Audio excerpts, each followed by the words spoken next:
എന്താ എല്ലാരും കൂടെ ഇവിടെ വന്ന് നിൽക്കുന്നേ? ഭക്ഷണം കഴിക്കണ്ടേ? ബിരിയാണി ഒക്കെ റെഡി ആയിട്ടുണ്ട്. അതെ അതെ, ഇത്രയും നേരം വലിയ വിശപ്പായിരുന്നല്ലോ മൂന്ന് പേർക്കും. കൊതിയും. ഇപ്പൊ എന്താ ബിരിയാണി റെഡി ആയപ്പോ ഒരു താല്പര്യമില്ലായിക? അതല്ലമ്മേ, നമുക്ക് ബിരിയാണി ഇവിടെ ഇരുന്ന് കഴിച്ചാലോ? ഇവിടെയോ? നല്ല തണുപ്പില്ലേ മക്കളെ. അമ്മേ, നമുക്ക് ക്യാമ്പ് ഫയർ ഉണ്ടാക്കിയിട്ട് അതിനെ ചുറ്റി ഇരുന്ന് കഴിച്ചാലോ? നല്ല രസമായിരിക്കില്ല അമ്മേ? ക്യാമ്പ് ഫയർ വേണം അച്ഛാ. അപ്പൊ കുട്ടിന് ഇഷ്ടമാണ്. ക്യാമ്പ് ഫയർ ഇട്ടിട്ട് ബിരിയാണി കഴിക്കാൻ നല്ല രസമുണ്ടാവും. എന്താ സുലിവരി പറയുന്നേ? ഓ, ഇവരുടെ ക്ലാസ്സിലെ പിള്ളേരുടെ വീട്ടിലൊക്കെ ഇങ്ങനെ ക്യാമ്പ് ഫയറും മറ്റേ ഫയറും ഒക്കെ ഉണ്ടാവാറുണ്ടാവും. അതിന്റെ കഥകളൊക്കെ കേട്ടിട്ടാ ഇവർക്കും അതുപോലെ വേണമെന്ന് പറയുന്നേ. പ്ലീസ് അച്ഛാ, വലിയ ബുദ്ധിമുട്ടൊന്നുമില്ലല്ലോ. ഞങ്ങൾ എന്നെ വിറകൊക്കെ എടുത്തോണ്ട് വരാം. ശരി, എന്നായിക്കോട്ടെ. നമുക്കും ക്യാമ്പ് ഫയർ ഒക്കെ ആക്കിയിട്ട് ബിരിയാണി കഴിക്കാം. പോരെ? സന്തോഷമായ മൂന്ന് പേർക്കും. സൂപ്പർ അച്ഛാ. നല്ല രസമുണ്ടല്ലേ പാറു? ഓ, തണുപ്പൊക്കെ കുറഞ്ഞു. ചേച്ചി, നമുക്ക് എന്നും ക്യാമ്പ് ഫയർ ഉണ്ടാക്കിയിട്ട് രാത്രി എവിടെ ഇരുന്ന് ഫുഡ് കഴിക്കാം. ഓ, അമ്മനോട് ഒന്ന് പെട്ടെന്ന് ബിരിയാണി കൊണ്ടുവരാൻ പാറു. അമ്മേ, അമ്മേ, വേഗം ബിരിയാണി കൊണ്ടുവാ. നോക്കിയാ, ഞങ്ങൾ ക്യാമ്പ് ഫയർ ഉണ്ടാക്കി. നല്ല ഭംഗിയുണ്ട്. നമ്മൾ ഒറ്റയ്ക്ക് ക്യാമ്പ് ഫയർ ഉണ്ടാക്കുന്നേ അച്ഛൻ വിചാരിച്ചാണില്ല. ആഹാ, നിങ്ങൾ ഇത്ര പെട്ടെന്ന് ഇത് റെഡിയാക്കിയോ? പിന്നെ അച്ഛൻ ഞങ്ങളെ കുറിച്ച് എന്താ വിചാരിച്ചേ? ഞങ്ങളെ കൊണ്ടേ ഇതൊന്നല്ല, ഇതിലൊക്കെ വലിയ ക്യാമ്പ് ഫയർ ഉണ്ടാക്കാനും പറ്റും. പണ്ട് സ്കൂളിൽ നിന്നേ ഇതുപോലെ ക്യാമ്പിന് പോയില്ലായിരുന്നോ? അപ്പോഴൊക്കെ ഇതുപോലെ ക്യാമ്പ് ഫയർ ഉണ്ടാക്കിയിട്ടുണ്ട്. അന്നൊക്കെ എന്തൊരു അടിപൊളിയായിരുന്നു അറിയോ? നല്ല തണുപ്പത്ത് ക്യാമ്പ് ഫയറിന് ചുറ്റി ഇരുന്ന് ഭക്ഷണം കഴിക്കുക, ഫ്രണ്ട്സിനോട് കഥ പറയുക. ഓ, എന്തൊരു രസമായിരുന്നു. എന്തായാലും സൂപ്പർ ആയിട്ടുണ്ട്. നിങ്ങളുടെ ആഗ്രഹമല്ലേ? അല്ല, അച്ഛമ്മയുടെ അച്ഛമ്മച്ച ബിരിയാണി കൊടുക്കണ്ട, കോഴിക്കറി പത്തിരി നമുക്ക് തന്നില്ലല്ലോ. അങ്ങനെയൊന്നും പറയരുത് അപ്പുക്കുട്ടാ. നമ്മൾ എല്ലാവർക്കും ഭക്ഷണം കൊടുക്കണ്ടേ? ഭക്ഷണം ആരോടും കഴിക്കരുതെന്ന് പറയരുത്. അമ്മ, വിശന്നിട്ട് വയ്യ. അമ്മ പെട്ടെന്ന് പോയിട്ട് ബിരിയാണി എടുത്തു വാ. എന്നിട്ട് നമുക്ക് എന്റെ ചുറ്റും ഇരുന്നിട്ട് എല്ലാവർക്കും കൂടി ബിരിയാണി കഴിക്കാം. ശരി ശരി. എന്നാ പിന്നെ നീ പോയി എടുത്തോണ്ട് വാ. നല്ല തണുപ്പ് ഇന്റെ സുലു. ഞാൻ ഇത്തിരി നേരം ഇവരുടെ കൂടി ഇരുന്നിട്ടേ ചൂട് കൊള്ളട്ടെ. ശരി, ഞാൻ പോയി പെട്ടെന്ന് കൊണ്ടുവരാം. ആഹാ, കൊള്ളാലോ. നല്ല ചൂടുണ്ട്. ഈ തണുപ്പത്തെ ക്യാമ്പ് ഫയർ ഒരു സുഖം തന്നെയാ. നമുക്ക് എന്നും രാത്രി ക്യാമ്പ് ഫയർ ഇട്ടിട്ടേ ഫുഡ് കഴിച്ചാലോ? അത് നമുക്ക് ആലോചിക്കാം. സൂപ്പർ അച്ഛാ.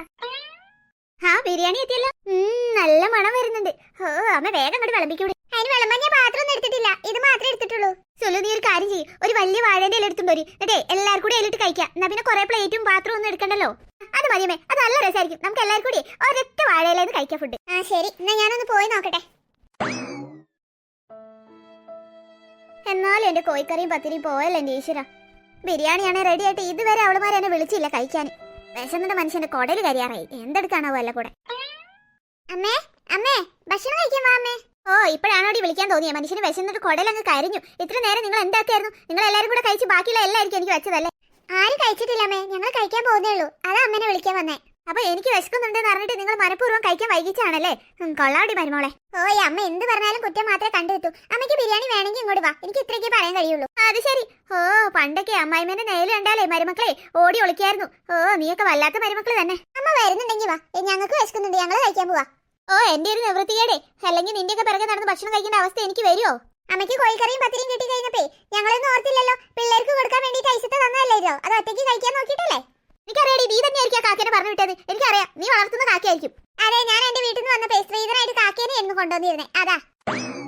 ഞാൻ പോവാ, അമ്മ വരുന്നെങ്കിൽ വാ. അഹങ്കാരി. ഓ, എന്റെ മോനെ മൊണ്ണ ഗോപാലനെ കൊണ്ട് ഇവളെ ഡിവോഴ്സ് ചെയ്യിപ്പിച്ചിട്ട് ആ സുമീനെ കല്യാണം കഴിപ്പിക്കണം ഞാൻ എന്തെല്ലാം പ്ലാൻ ചെയ്തതാ. ഒന്നും നടന്നില്ല. ഇനി എങ്ങനെയെങ്കിലും സുമീനെ ഞാൻ ഇങ്ങോട്ട് വിളിച്ചു വരുത്തും. ഇവിടെ എങ്ങനെ സ്വൈര്യമായിട്ട് സന്തോഷമായിട്ട് ജീവിക്കാൻ നീ കരുതണ്ടടി സുലു. നിനക്ക് എന്റെ സ്വഭാവം നിനക്ക് തികച്ച് അറിഞ്ഞൂടാ. കാണിച്ചു തരാം ഞാൻ. പണ്ട് അച്ഛനും അച്ഛൻ്റെ കൂട്ടുകാരും കൂടി ചെറുപ്പത്തിൽ ഇങ്ങനെ പറമ്പിലൊക്കെ കരിയിലകളൊക്കെ കൂട്ടിയിട്ടിങ്ങാട്ട് തണുപ്പ് കാലാവുമ്പോൾ തീ കത്തിക്കായിരുന്നു. എന്നിട്ട് തീ കാഞ്ഞ് ഞങ്ങളിങ്ങനെ ചുറ്റും ഇരിക്കും. അതൊക്കെ ഒരു കാലം. അപ്പൊ അപ്പോഴേ ക്യാമ്പ് ഫയർ ഉണ്ടായിരുന്നു അല്ലേ അച്ഛാ? അന്ന് ക്യാമ്പ് ഫയറിന് പേരൊന്നും ഇല്ല. കരിയിലൊക്കെ കത്തിച്ചിട്ടേ അതിന്ന് പുകയൊക്കെ വരുമല്ലോ. അതിൻ്റെ ഇടയിൽ കൂടെ ഡാൻസ് ഒക്കെ കളിച്ച് പ്രേതമാണെന്നൊക്കെ പറഞ്ഞ് അങ്ങനെ എന്തെല്ലാം കളികൾ കളിച്ചിരിക്കുന്നു. അയൽപക്കത്തുള്ള പിള്ളേരൊക്കെ വരുമായിരുന്നു. ഇപ്പം പക്ഷെ അയൽപക്കത്തുള്ള പിള്ളേരൊന്നും വരുന്നില്ലല്ലോ.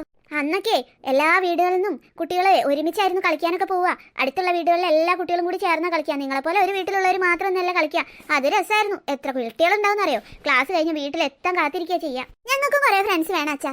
അതെ അച്ഛാ, ഞങ്ങൾക്ക് വേണം കുറേ ഫ്രണ്ട്സ്. നിങ്ങൾക്ക് ഫ്രണ്ട്സിന് വേണമെങ്കിലേ നിങ്ങൾ തന്നെ ഉണ്ടാക്കണം. ഇവിടെ അടുത്തുള്ള വീടുകളിലെ കുട്ടികളെ, നിങ്ങളുടെ സ്കൂളിലുള്ള കുട്ടികളെ ഒക്കെ നിങ്ങൾ പോയി കാണണ്ടേ? അവരുടെ വീട്ടിൽ പോകണം, അവരോട് സംസാരിക്കണം, അവരുമായിട്ട് നല്ല ബന്ധം സ്ഥാപിക്കണം. അങ്ങനെയൊക്കെയല്ലേ നല്ല ആത്മാർത്ഥതയുള്ള ഫ്രണ്ട്സ് ഉണ്ടാവുക. അപ്പൊ അവർ നമ്മുടെ വീട്ടിൽ വരും അച്ഛാ. പിന്നെ പണ്ടത്തെ പോലെ അങ്ങോട്ടും ഇങ്ങോട്ടും ഒക്കെ ബന്ധമുള്ളൊരു സമൂഹം അങ്ങനെയല്ലേ ഉണ്ടാവുക. എന്നാൽ പിന്നെ ഈ പരിസരത്തുള്ള വീടുകളിലെ കുട്ടികളെ ഒക്കെ ആയിട്ട് ഞങ്ങൾ ഫ്രണ്ട്സ് ആവുക അച്ഛാ. എന്നിട്ട് എല്ലാവരുടെ വീട്ടിൽ ഞങ്ങൾ പോവും. എല്ലാവരും ഞങ്ങൾ ഇങ്ങോട്ട് വിളിക്കും. അങ്ങനെ ഞങ്ങൾ കളിക്കാനൊക്കെ പോവും, പുറത്തൊക്കെ പോവും അച്ഛാ. അപ്പൊ കുട്ടനും ഫ്രണ്ട്സിനെ വേണം അച്ഛാ. അത് അടിപൊളിയാണല്ലോ അച്ഛാ. ബിരിയാണി വന്നച്ചാ. അമ്മ വേഗം കൊണ്ടോ, വിശന്നിട്ട് വയ്യ.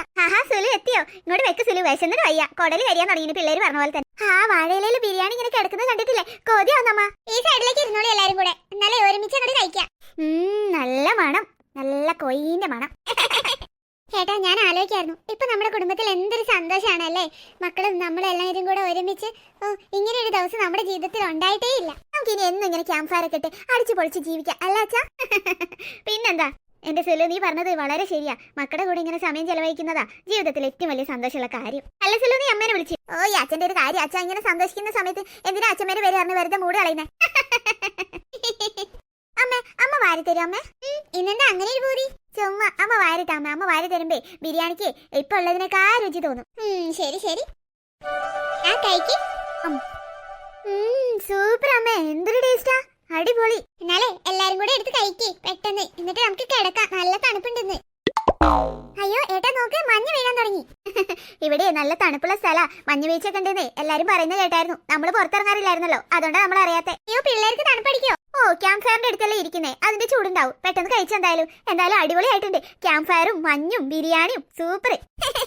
അടിപൊളി. ഓ എന്നും മഞ്ഞ് വീണാ മതിയായിരുന്നു. എന്ത് രസമല്ലച്ചാ ഈ മഞ്ഞ് ഇങ്ങനെ ചെറുതായി പൊടിഞ്ഞു വീഴുന്നതാണ്.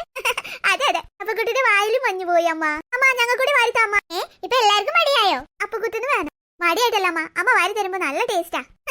എന്നാ പിന്നെ സുലു എനിക്ക് കൂടെ വാരി തന്നേക്ക്. എന്നാ പിന്നെ ഞങ്ങൾക്കാർക്ക് കൈ എഴുതണ്ടല്ലോ. അത് കൊള്ളാം, അമ്മയുടെ മടിയന്മാരെ. അപ്പൊ പിന്നെ എനിക്കാരെ വാരി തരിക? അമ്മയ്ക്ക് ഞങ്ങൾ എല്ലാരും കൂടെ വാരി തരും. ഈ മഞ്ഞ് വീഴ്ച ഇപ്പോഴൊന്നും നിൽക്കാതിരുന്നാ മതിയായിരുന്നു അല്ലേച്ചാ? ഇതിപ്പോഴൊന്നും നിക്കത്തില്ല, ഇന്നേ നല്ല തണുപ്പുണ്ട്. അതുകൊണ്ടേ പിള്ളേരെ പെട്ടെന്ന് കഴിച്ചോ, നമുക്ക് കിടന്ന് ഉറങ്ങണ്ടേ. അച്ഛാ നമുക്ക് ഈ മഞ്ഞത്ത് കിടന്നാലോ? എന്നിട്ട് വേണം നാളത്തേക്ക് പനി പിടിക്കാനും 3-നും. അല്ല നല്ല രസമായിരിക്കും അച്ഛാ. നമുക്ക് ക്യാമ്പ് ഫയർ ഇട്ടിട്ട് നമുക്ക് ടെന്റ് ഉണ്ടാക്കി കിടക്കാലോ. അതെന്തിനാടാ നമുക്ക് വീടുള്ളപ്പോ ടെന്റ് ഉണ്ടാക്കി കിടക്കുന്നേ? ടെന്റിന്റെ ഉള്ളിൽ കിടക്കുന്നത് അടിപൊളിയാച്ചാ. ശരി അച്ഛൻ എന്നാലേ ഒരു ടെന്റ് വാങ്ങിക്കുന്നുണ്ട്. എന്നിട്ട് നമുക്ക് ഇവിടെ മുറ്റത്ത് ടെന്റ് ഇട്ടിട്ട് ക്യാമ്പ് ഫയർ ഒക്കെ വെച്ച് ഭക്ഷണമൊക്കെ കഴിച്ച് അങ്ങനെ കിടക്കാം ഒരു ദിവസം. ഓക്കെ? സൂപ്പർ അച്ഛാ. അച്ഛൻ ശരിക്കും ടെന്റ് വാങ്ങോ? നിങ്ങൾക്ക് വേറെ പണിയൊന്നുമില്ലേ പിള്ളേരെ? അടിപൊളിയല്ല അമ്മ. അമ്മയ്ക്ക് അതൊന്നും ഇഷ്ടല്ലേ? ഇഷ്ടക്കേടൊന്നുമില്ല, തണുപ്പടിച്ചിട്ടേ പനി പിടിച്ചാൽ ഞാൻ തന്നെ നോക്കണ്ടേ എല്ലാത്തിനെയും. പനി പിടിച്ചാൽ സ്കൂളിൽ പോകണ്ടല്ലോ അമ്മ. അത് ശരി, അതാണല്ലേ മനസ്സിലിരിപ്പ്. പാറുവിന് അതുകൊണ്ടായിരിക്കും താല്പര്യം. ഏതേ പെട്ടെന്ന് ചോറ് വാരി തന്നെ, ഇല്ലെങ്കിൽ ലേറ്റ് ആവും. അല്ല നാളെ സൺഡേ അല്ലേ, നാളെ സ്കൂളിലല്ലോ. എന്തായാലും പെട്ടെന്ന് കിടക്കാം. നിങ്ങൾ വേഗം കഴിക്കാൻ നോക്ക് പിള്ളേരെ, കഥ പറഞ്ഞിരിക്കാതെ. ഇന്ന് എന്താ 3ന്റെ മുഖത്ത് എന്തൊരു സന്തോഷാ. അവര് സന്തോഷിക്കട്ടെടി. ഇത്രയും നാളെ നമ്മൾ അപ്പുറത്ത് പോയി ഒരുപാട് കഷ്ടപ്പെട്ടില്ലേ. മാത്രമല്ല ഇന്നല്ലേ നല്ലൊരു ഭക്ഷണമെങ്കിലും ഉണ്ടാക്കിയത്. ഇനി ഇവിടുന്ന് അങ്ങോട്ട് എന്നും നമുക്ക് സന്തോഷം തന്നെയായിരിക്കും. അതെ അച്ഛമ്മ കൂടി ഇവിടുന്ന് പോയാൽ നമുക്ക് എന്നും ഉത്സവമായിരിക്കും. അച്ഛാ ഓണാവാനായില്ല അച്ഛാ, കുറച്ച് ദിവസം കൂടിയല്ലേ ഉള്ളൂ. ഓണത്തിന് നമുക്ക് വലിയ പൂക്കളൊക്കെ ഇട്ട് ഇവിടെ മുറ്റത്ത് അച്ഛൻ ഞങ്ങൾക്ക് വലിയ ഊഞ്ഞാലൊക്കെ കെട്ടി തരണേ. ആയിക്കോട്ടെ, ഓണം സെപ്റ്റംബറിലല്ലേ മോളെ? പക്ഷെ പൂക്കള ഇടാൻ കുറച്ച് ദിവസം കഴിഞ്ഞ് തുടങ്ങില്ല അച്ഛാ. 10 ദിവസം മുന്നേ പൂക്കള ഇടില്ലേ, അത്തപ്പൂക്കള ഇടില്ലേ അച്ഛാ? അപ്പൊ കുട്ടിന് പൂക്കള ഇടണം അമ്മ, അത്തപ്പൂക്കള ഇടുന്നു, ഊഞ്ഞാല് വേണം. പുലിക്കളിയൊക്കെ ഇതിലെ വരും അച്ഛാ. എന്താ ഇന്ന് ഈ പിള്ളേർക്ക് ഇത്ര ഉഷാറ്? അവര് സന്തോഷിക്കട്ടെ എന്റെ സുലു. അവരുടെ സന്തോഷം കാണുന്നല്ലേ നമുക്ക് ഏറ്റവും വലിയ സന്തോഷം. ഇവര് പറഞ്ഞ പോലെ ഓണം കൂടെ എത്താനായല്ലോ ഗോപാലേട്ടാ. ഓണം ആവുമ്പോഴേക്കും നല്ല ചെലവുണ്ടാവില്ലേ? അതിനൊക്കെ ഉള്ള പൈസ ഞാൻ റെഡിയാക്കും. എന്നിട്ട് ഓണത്തിന് നമുക്ക് ഇവിടെ അയൽവക്കാരെയൊക്കെ വിളിച്ചിട്ട് എല്ലാവർക്കും ഓണസദ്യ കൊടുക്കണം. മാത്രമല്ല മക്കൾക്കും നിനക്കും ഒക്കെ ഓണക്കോടി വാങ്ങിക്കണം. ഇവര് പറഞ്ഞ പോലെ മുറ്റത്ത് ഊഞ്ഞാലിടണം, പിന്നെ പൂക്കളം ഒരുക്കണം. എന്തെല്ലാം പണിയുണ്ട്. വീടൊക്കെ അതിന് മുന്നേ പെയിന്റ് അടിച്ചൊന്ന് വൃത്തിയാക്കണം ചെയ്യണം. പരിസരമൊക്കെ വൃത്തിയാക്കാൻ ഇവര് കൂടും ഇല്ല പിള്ളേരെ? ഡേൺ അച്ഛാ, ഞങ്ങൾ എപ്പോഴും കട്ട് സപ്പോർട്ടായിരിക്കും. ഞാനുണ്ടാവും സപ്പോർട്ടിന്. ഈശ്വരായി സന്തോഷം എന്നും ഉണ്ടാവണേ.